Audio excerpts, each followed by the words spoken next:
আমি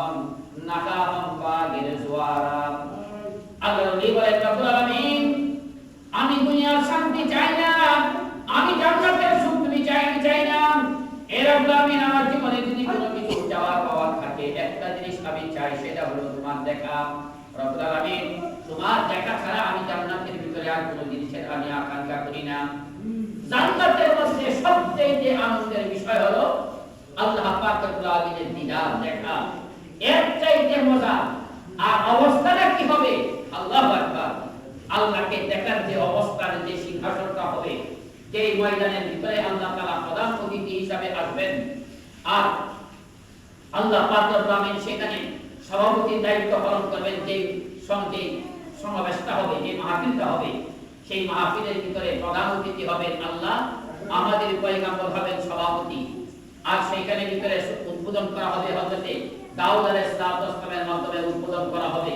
লম্বা কথা। সেই জায়গার ভিতরে আল্লাহ তাআলা বান্দাদেরকে দেখতে থাকবে। দেখতে এমন অবস্থা হবে, একটি riwayat-এর মধ্যে আছে, প্রথমবার দেখিয়া এত মজা লাগতো যে দেখার কারণে 7 লক্ষ বছর পর্যন্ত আনন্দের চুলে বেহুশ হয়ে পড়ে থাকো, কারো হয়তো এত মজার একটা অবস্থা আল্লাহ তাআলা দেখার যে বিষয়টা হবে, সেখানে যত শান্তিকণ, এর থেকে বড় শান্তির কোনো বিষয় নাই। আমি সংক্ষিপ্ত যে কথা বলতে চাই, যারা রোজা পালন করবে তাদের জন্য আল্লাহ পাক রব্বুল আলামিন যে সমস্ত ফজিলতের কথা বলছেন, তার মধ্যে একটা ফজিলত হলো জান্নাতের ভিতরে আল্লাহ তাআলার দেখা। আরেকটা দুনিয়ার বলছি, সেটা আমার মুখে দুর্গন্ধ আল্লাহর কাছে বেশ করে চাইতে প্রিয়। কারণ কি? প্রেমিকার দুর্গন্ধ ভালো লাগে, প্রেমিকার শরীরের ঘ্রাণ। জামাইয়ের কাছে বউয়ের শরীরের দুর্গন্ধ লাগে না, আর বউয়ের কাছে জামাইয়ের শরীরের দুর্গন্ধ লাগে না। এক বেড়া আরেক বেড়াটা ভালো লাগে না, কিন্তু বেড়ার দুর্গন্ধ যতই থাকুক, বউটাই কিন্তু এটাই মজা লাগে। মরে গেলে গায়ে গ্রামটা উপরে লেগে পাগল হয়ে যায়। যদি গাঁজা পাইতাম, এটাই তার কাছে মজা লাগে। কথা ঠিক না বেরি? কারণ কি? কারণ তার ভিতরে প্রেমের মহব্বত, প্রেমের সম্পর্ক।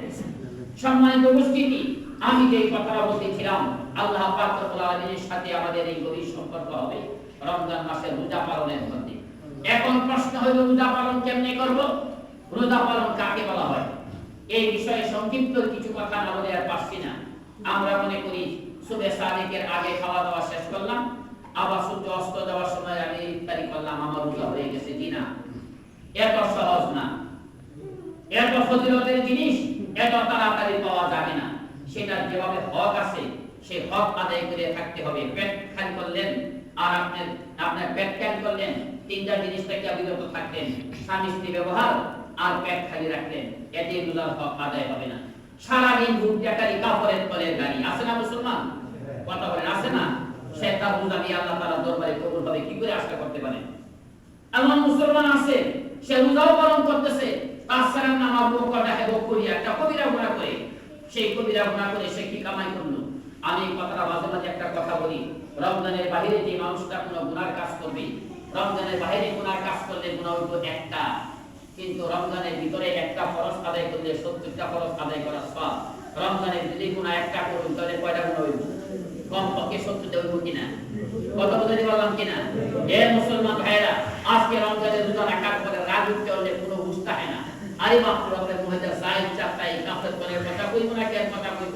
আমাদের মুসলমান হওয়ার পরেও কাপড়ের নিচের কথা ছাড়া মুখের কথা বের হয় না, এমন মুসলমানও দেখা যায় আছে না আমাদের সমাজে? আছে না নাই?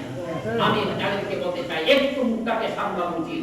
আল্লাহর কাছে একদিন না যাওয়া লাগবে, যা ইচ্ছা তার মুখটা চলে আসবে, আপনি বলবেন এইভাবে আপনাকে ছেড়ে দেওয়া হয় নাই, আল্লাহর কাছে জবাবদিহি করা লাগবে। আপনি একটু কন্ট্রোল করা উচিত। আমার জীবনটাকে কন্ট্রোল করে চলার চেষ্টা করি। আমার রাগ উঠতে উপরে একজন একটা কথা কই দেই, আর খবর নাই, আসরের নামাজের পরে দেখা যায় প্রায় জায়গাতে গাড়ি ঝগড়া। কত সবর হয়েছে কি না, সবরের মাস, সবর করো, একটু সবর করো। আরে তোমার রাগদারে সামলাও। কথা একজন একটা কয়ে ফেলবে, তুমি সেখানে চিৎকার মারবা, আগুনের মতো ফাটফাট করতে থাকবা।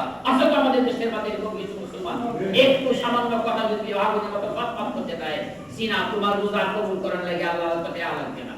কত পাগল হয়ে না যে তুমি মনে করো তোমার রোজা আল্লাহ কবুল করে দাও। ভাইরা আমার, বন্ধুরা আমার, আমি বলতে চাই, আমরা অন্তত সেই রোজাকে পালন করার মতন পালন করতে আমরা চেষ্টা করবো ইনশাআল্লাহ। রাজি আছি তো? রোজার ভিতরে বিস্তারিত আলোচনা করতে পারলাম না। রমজানের একটা রোজা পালন করা, সেখানে আমি আমার শুধুমাত্র পেটকে খালি রাখতেই হবে না, জিহ্বাকে খালি করার চেষ্টা করি, চক্ষু খালি করার চেষ্টা করি, আমার হাতকে খালি করার চেষ্টা করি, আমার কান খালি করার চেষ্টা করি। তার মানে অন্তত এই রমজান মাসটার ভিতরে আমার দ্বারা কোনো ধরনের গুনার কাজ যেন প্রকাশ না পায়। রমজান মাসের ভিতরে বেশি বেশি করে আল্লাহকে ডাকা, তাহাজ্জুদের নামাজ পড়া।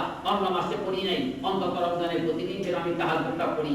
আমি বারবার এই কথা বলি, অন্য মাসের ভিতরে আমরা শেষ রাত্রে উঠি না।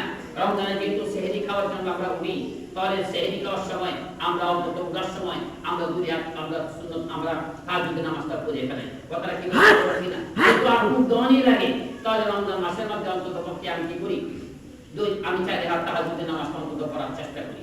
আরেকটা মাসলা বলবো, মাসলা বলতেছি, খেয়াল করে শুনবেন। এই মাসলা আমি না বলে পারছি না। আমি রমজানের আগে কয়েকটা সভা করছি, রমজান উপলক্ষে কয়েকটা সভা আমি করছি। সভাগুলির ভিতরে দুইটা মাসলা আমি বেশি আলোচনা করছি। একটা মাসলা হলো সেহরি এবং ইফতারি খাওয়ার সময় সম্পর্কে একটা মাসলা, আর একটা মাসলা ইতিকাফ সম্পর্কে। দুইটা মাসলা আমি প্রায় সভাতেই আলোচনা করছি। সেহরি আর ইফতারির সময় কোনটা, এইটা আমাদের দেশে অনেকেই জানে না। কথা বলার চেষ্টা করবেন। সেহরি কখন খাওয়ার টাইম শেষ এবং ইফতার কখন নিতে হবে, এই সম্পর্কে মানুষের ধারণা করে বোধহয় এইটা আযানের সাথে বোধহয় সম্পর্ক। না না না, আযানের সাথে সেহরির সম্পর্ক নাই, আযানের সাথে ইফতারের কোনো সম্পর্ক নাই। আমাদের দেশে প্রায় মুসলমানই মনে করে আযান যেহেতু পড়ে নাই তাহলে সেহরি খাইতেই থাকি। মুয়াজ্জিন সাহেব কিন্তু ঘুমায় সারিয়া আযান দিছে আর সেহরি টাইম দেওয়ার আরো আধা ঘন্টা পরে আমরা তো বলি রসুল মুয়াজ্জিন সাহেব আযান দিব, তারপর এই পর্যন্ত খানা খাইতেই থাকবো। কিন্তু সেহরি টাইম কিন্তু চলে গেছে আরো অনেক আগে। কথা বুঝাইতে পারি না? এই যে আযানের টাইম অনেক আগে চলে গেল, আপনি আযানের অপেক্ষায় বসে আছেন, ইমাম যেসব আযান দিবে তারপরে এই পর্যন্ত খানা খাইতে থাকবো, এবং আযান হইছে খানা বন্ধ করবো। অথচ মুয়াজ্জিন সাহেব আযান দিছে কখন? যখন সেহরি টাইম চলে যাওয়ার পরে সুবে সাদেক হবার 5 মিনিট পরে আযান দিছে। আপনার রোজা রাতে বাতিল হয়ে গেল, এই ব্যাপারে আপনি একটু চিন্তাও করলেন না। কাজে আমি আপনাদেরকে বলতে চাই, আমাদের গ্রামগঞ্জের মধ্যে প্রায় জায়গাতে দেখা যায় সেহরি টাইম পর্যন্ত, আযান পর্যন্ত মানুষ খায়। জি না, আপনি আযান পর্যন্ত খাইলে আপনার রোজা হবে না। দেখবেন শেষ টাইম কয়টা। সেহরি এবং ইফতার সম্পর্ক হলো টাইমের সাথে, আযানের সাথে না, টাইমের সাথে। আযান আগেও দিতে পারে, পরেও দিতে পারে, এইটাও ভুল হইতেও পারে সাধারণত। কিন্তু আপনার হাতে ঘড়ি আছে। বর্তমানে আমাদের বাংলাদেশে ঘড়ি নাই এরকম লোক কমই আছে। প্রত্যেকের কাছে মোবাইল ফোন আছে, মোবাইলের ভিতরে ঘড়ি আছে, আপনার কাছে একটা আপনার কার্ড আছে, আছে একটা ক্যালেন্ডার আছে। আপনি ক্যালেন্ডারে লক্ষ্য করে দেখেন, ক্যালেন্ডারে আজকে সেহরি শেষ টাইম কয়টায়, আযান দিবে